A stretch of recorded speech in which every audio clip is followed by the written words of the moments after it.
Welcome, I'm Dumbledee. And I am Dumbledum. And now a word from one of our sponsors. Have you, as a guy, ever wanted to brush your eyebrows? Well, the Brush is just for you, brought to you by Forever 21. It's a next-gen eyebrow brush that is an essential part of every Gen Z's fashion kit. It'll keep your fading and lackluster eyebrows from becoming just another part of your unkempt look, instead becoming a focal point for fashion in both men and women alike. Available where all Forever 21s are present, as well as online at brushbrushbrush.com. And welcome to A Dummy's Guide to a Radical World podcast on 103.5 KDR or anywhere podcasts are available. In today's topic, we'll explore the decolonization of Ghana. I know it's a bit different from our usual podcasts, but we felt that it was necessary with this month being Black History Month to take a moment and highlight on some of the most important moments of global independence. But alas, don't worry, Domination. Today's podcast will be jam-packed with small facts and ads. Recently, are your luscious and bountiful locks of hair becoming thin and dry? Well, we have the product for you, the Bed Dead Bedhead, a new shampoo that's made just for you. Its use of natural ingredients like rubber, polyvinyl acetate, tar, and tree sap will make your withering hair grow anew.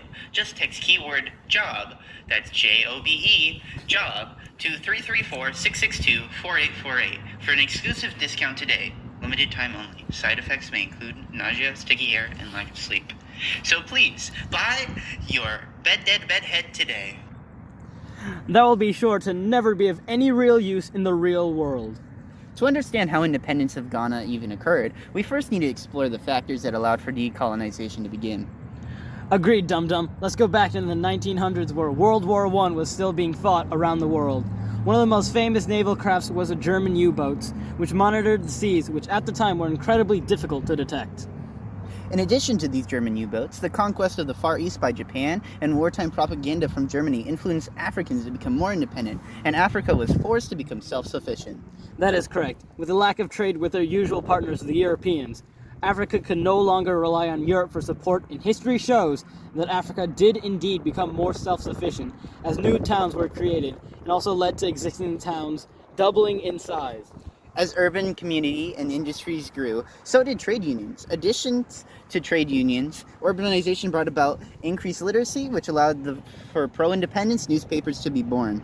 This resulted in the creation of many educated independence leaders such as Kenyatta from Kenya, Nkrumah from Ghana, Senghor from Senegal, and Houphouët-Boigny from Côte d'Ivoire.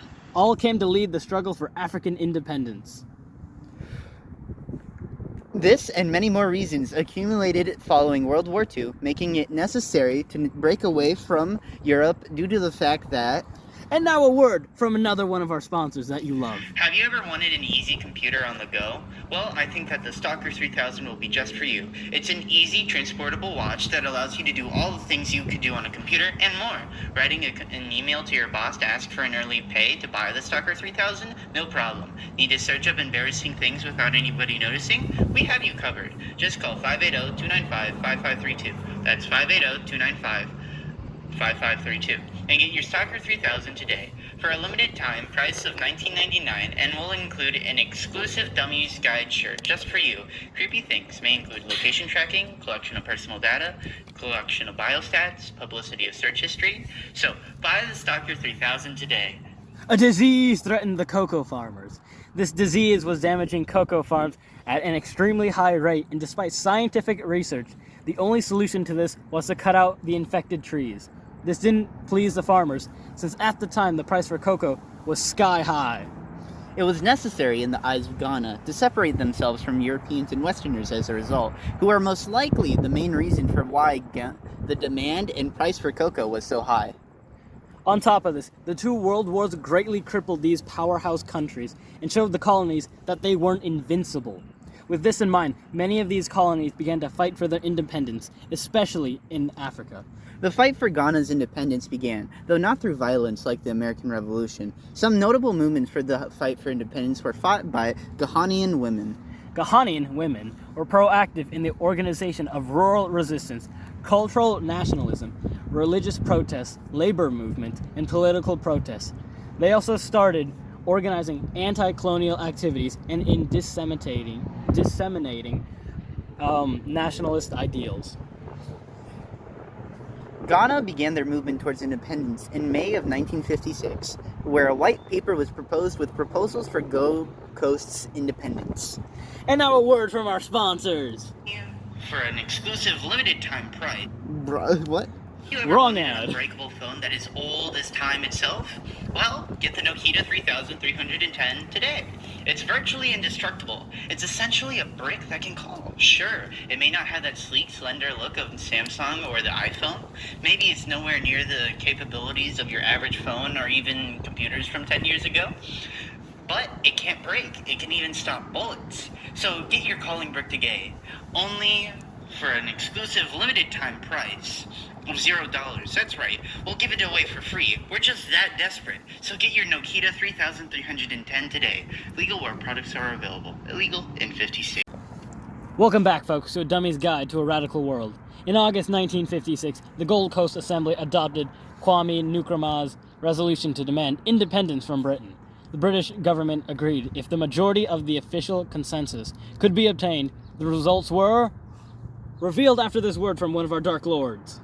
Hello there. As a fellow historian once said, with the election of the Convention People's Party controlling 71 of the 104 seats in the Legislative Assembly, the majority was obtained in agreement between the Ghana government and Britain became fulfilled.